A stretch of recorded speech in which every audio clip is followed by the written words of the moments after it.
gudoomiyaha wasaaradda waxbarashada iyo sayniska gobolka Awdal Professor Jeje Ismaaciil ayaa sheegay in xanuunka COVID-19 uu saameyn ku yeeshay waxbarashada dalka gaar ahaan gobolka Awdal oo uu sheegay in dhammaan goobihii waxbarashadu ay xidhan yihiin sidoo hadalku u dhigay gudoomiye Jeje oo Isniinta 4 May 2020 qayb ka mid ah warfidiyeenka kula hadlay xafiiskiisa ayaa sheegay in xanuunkan uu saameyn ku yeeshay waxbarashada uu hakad geliyay duruusii ka baxay goobaha waxbarashada waad garan kartaa adduunyadii oo dhan boorta xanuunkan saameyn weyn ku yeeshay waxbarashaduna waxay ka mid tahay waxyaabaha uu saameynta ku yeeshay ee si gaar ah u taabtay waad arkaysaano saad ka dhawaajisay dhammaan goobaha waxbarashada oo dhan ee dalku gaar ahaan gobolka Awdal wada xidhan yihiin saameynta koowaad waxay noqonaysaa inuu dhammaan hakad geliyo habsami socodkii markaasi duruusihii ama cashiradii baxay inay markaa istaagaan oo halkaasi waqti dhan oo mudooyinka 2 bilood ku dhawaad ah oo 4 wiiga hore bil bay ahayd 4 kala socda waxa soo muddo 2 bilood ah oo taxanii waxbarashada ka go'an marka taas waa saameynta koowaad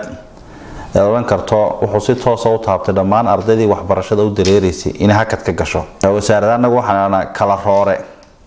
ama COVID-19 dhinaca kalena gudoomiye Jeje oo weydiiyay saameynta uu ardayda meelaha fogfog ee sida miyiga saameynta waxbarasho uu cudurkan ku yeeshay ayaa wuxuu yidhi dhammaan bahda waxbarashada waxa si toos ah u isticmaalaa wasaaradda waxbarashada waxa mar walba ku dadaalaynaa inuu arday kasto waxbarasho ku jiray goobtu doonaa ku jiray inuu helo adeegii waxbarashada dugsiyada dawladda iyo kuwa gaarka ah dugsiyada sare dhamaantood waxay isticmaalaan habkan online-ka laakiin waxaan qabaa marka laga baxo magaalada inayna weli taaban meelo badan oo kamid ah dugsiyada baadiyaha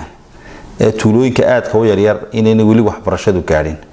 midna wasaaraddu qorshe guud baanu sameeyay maxaa ahaa 1,200,000 tablet in la keeno ama mobile ah oo la gaarsiiyo baadiyaha ugu dambeyn gudoomiyaha wasaaradda waxbarashada iyo sayniska gobolka Awdal Professor Jeje Ismaaciil wuxuu fariin u diray waalidiinta oo ugu baaqay in ay caruurtooda kula xisaabtamaan waxbarashada habka online-ka ku baxayso waxaana uu gudoomiye Jeje waalidiinta uu ku codsaday in fiido waxbarashada ay macallimiinta ay u diraan waalidiinta mid baan leeyahay waa inay daba galaan ubadkooda inay wax akhriska badiyaan talabaad ee waalidiinta fariinta u diray waxa weeyaan waxa muhiim ah inay waalidiintu ay fiidii dugsiyada ama jaamacadaha ama xadaanadaha ama madrasadaha u diraan macallimiinta maanta waxaan ku leeyahay saameyntu mar waa hakadka waxbarashada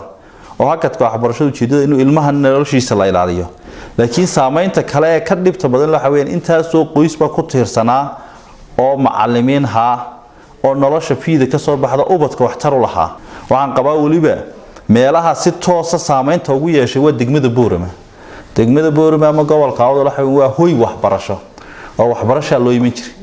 waa dareemi kartaa in kastay nolosha dhan tahay ama ka wax laga iibsanayo ama family-gi noloshooda ay ku tiirsanaayeen ee macallimiin badan oo maanta waxa jirta awoodi waayeen kirada guryaha ay bixiyaan taasaan markaa in gula dardaar laan waalidiinta fariinta u dir lahaa ardayna waxa leeyahay ka faa'iideysta Cabdirasaaq Cumar Micadawliyo telefishinka codka bariga Afrika Boorama